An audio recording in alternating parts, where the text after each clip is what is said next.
Okay, let's talk about AI and art. As this technology gets more and more creative, what's going to happen to human artists?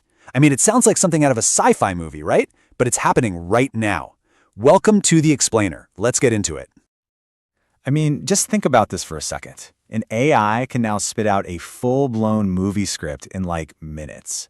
And we're not talking about simple stuff. We're talking complex characters, witty dialogue, even plot twists that could genuinely surprise you.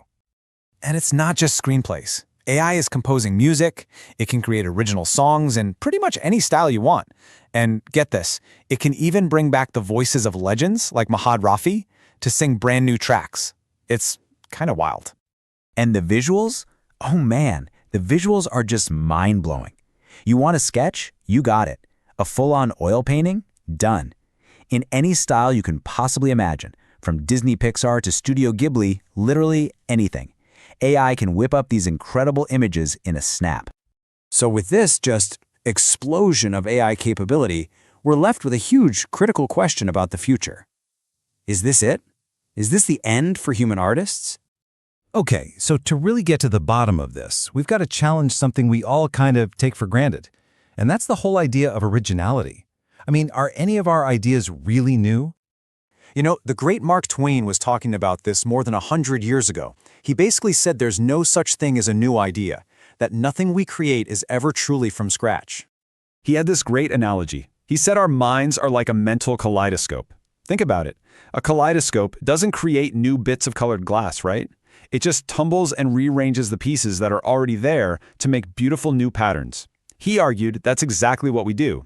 Our creativity isn't about making something out of nothing, it's about the combination. So, that begs the question. If we're just remixing what we've already seen and heard, how can we get mad at AI for doing the exact same thing? I mean, yeah, it's doing it on a massive, almost unimaginable scale, but the process is kind of the same, isn't it? All right, let's take this a step further. Things get really interesting when you actually compare how humans learn to create and how AI learns to create. That line we draw between inspiration and imitation, it starts to get real blurry real fast. Look at this. There's a total double standard here, right? A human artist goes to art school, they study the greats like Van Gogh or Scorsese, and we call that inspiration. Artists are proud to talk about their influences. But when an AI does the same thing, analyzes a massive data set of those masters, we just call it copying. We dismiss it. And let's be real, this isn't some new thing. For decades, some of our favorite Bollywood blockbusters have been, let's say, heavily inspired by other movies. Some are just straight-up copies. And don't even get me started on the music. So many iconic songs were just lifted from international hits. Okay, so this all leads to a really important point. What if we're looking at this all wrong? Maybe the real fight isn't AI versus the artist. Maybe the real threat is something else entirely. The real target of AI isn't true groundbreaking art. Nope. The real target is the factory. You know, that formulaic, churned out, mass-produced entertainment. You know what I'm talking about. Those movies or TV shows where every single hero introduction is shot the exact same way. Or every hospital scene looks and feels identical.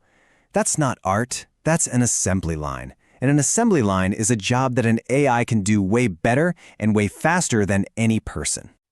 So just for fun, we decide to test this. We asked ChatGPT to cook up some cheesy one-liners for a masala action hero. And honestly, the results were shockingly good. It completely nailed the style, the swagger, everything. And you want to know why? Because that kind of dialogue is a formula. It's just a template. And that's something an AI can spot and copy perfectly.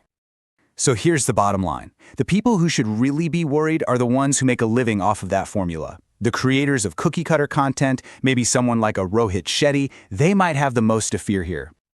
Okay, so if AI is going to take over the content factory, what does that leave for us humans? Well, the answer is the one thing that AI can never, ever replicate. Our true advantage is personal, lived experience. You can feed an AI all the data in the universe, but it can't feel. It can't feel that rush of joy when you finally succeed, or the gut punch of heartbreak, or that burning sense of anger at injustice. It doesn't have a life story. It doesn't have a soul. Think about a filmmaker like Anurag Kashyap. His movies are basically pages from his diary. No smoking? That was him channeling his rage against the censor board. He made an animated movie just to reconnect with his daughter. Every film is a reaction to his life, his politics, his world. His art comes from his personal journey. There is no way an AI can generate that. It's impossible. And that brings us to a final and honestly a really exciting idea. What if AI isn't the enemy at all? What if for the true artist, it's actually the most powerful creative partner they could ever ask for? There's this great quote from the filmmaker Jim Jarmusch. He said, "Steal from anywhere that inspires you. If you do this, your work will be authentic. Basically, take it all in. Books, paintings, conversations, and filter it through you. What makes it original is your perspective." Well, AI is just one more amazing place to steal from. I mean, seriously, think about it. AI is just a tool. It's like the camera, or the synthesizer, or the computer. It can bring costs way, way down. A single person can now make an entire animated movie that used to take a whole studio and millions of dollars. It can handle all the boring mechanical stuff, freeing up the artist to focus on the one thing that matters, their unique vision.